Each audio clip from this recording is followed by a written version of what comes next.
ఆంధ్రప్రదేశ్లో మే 13వ తేదీ జరిగిన ఎలక్షన్లు ఎలాగ జరిగాయంటే చాలా క్రిటికల్ కండిషన్లో జరిగినాయి. కానీ ఈరోజు వచ్చిన సర్వేలు చూస్తే అది ఆ క్రిటికల్ కాదు కదా, వే అంతా వన్ సైడ్గా కనిపిస్తుంది.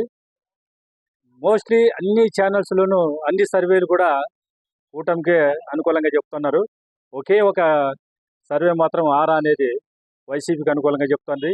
ఈ వే ఎందుకు వచ్చిందంటే 5 ఏళ్ల జగన్ పరిపాలనలో పడ్డ కష్టాలు, వాళ్ళు అనుభవించిన నరకము అన్నీ చూసి జనాలు ఎక్కడ చూసినా రోడ్డు లేవు, ఉద్యోగాలు లేవు, ఎక్కడే కానీ సంక్షేమ పథకాలు ఓన్లీ సంక్షేమ పథకాల మీద ఆధారపడితే కాదు, అభివృద్ధి కూడా ఉండాలా.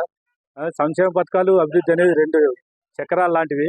కానీ జగన్మోహన్ రెడ్డి ఏం చేసినాడు, అప్పు తీసుకొని వచ్చి ఓన్లీ సంక్షేమం మీద ఆధారపడ్డాడు. కానీ అక్కడ అభివృద్ధి అనేది లేదు. నిరుద్యోగ సమస్య ఎక్కువ ఉంది. దాని కారణంగా యువత చాలా దీని మీద ఓటింగ్ మీద చాలా ప్రభావం చూపింది.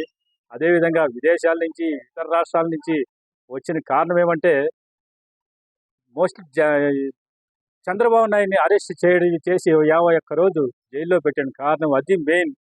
టోటలీ ఆంధ్రప్రదేశ్ రాజకీయాల్ని ఒక కుదిపేసిందని చెప్పుకోగలను. ఏది ఎలాగున్నా 9వ తేదీ చంద్రబాబు నాయుడు ముఖ్యమంత్రి అవుతారు. కేంద్రంలో నరేంద్ర మోడీ ప్రధానమంత్రి అవుతారు.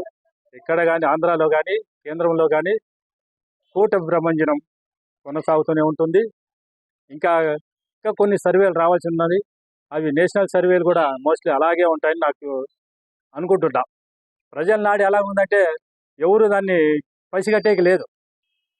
2019లో కూడా అలాగే కూటమి, అప్పుడు కూటమి లేదు, చంద్రబాబు నాయుడు గెలుస్తారనుకున్నారు. కానీ కేకే సర్వే చెప్పిన ప్రకారంగానే 1919లో 150 సీట్లకు పైన వైసీపీ గెలుస్తుందని చెప్పినారు. అలాగే గెలిచింది. ఇప్పుడు కూడా కేకే సర్వేలో 161 సీటు గెలుస్తుందని చెప్తున్నారు. 25కి 25 లోక్సభ స్థానాలు కూటమి గెలుస్తుందంటున్నారు. కడప లోకసభ స్థానం కూడా టీడీపీనే గెలుస్తుంది అని చెప్పేసి కేకే సర్వేలో చెప్పడం జరిగింది.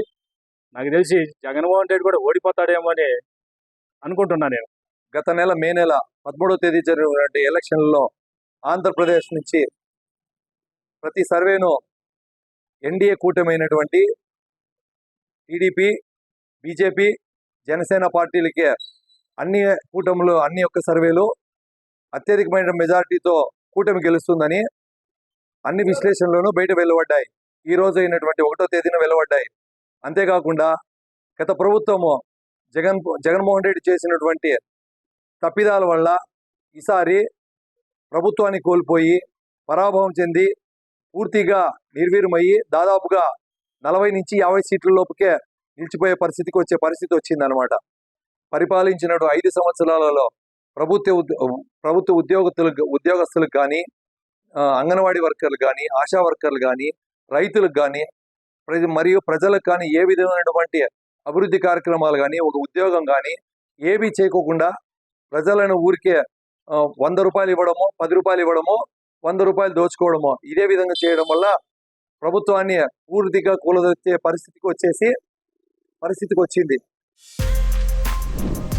For more videos like this, subscribe Big TV channel.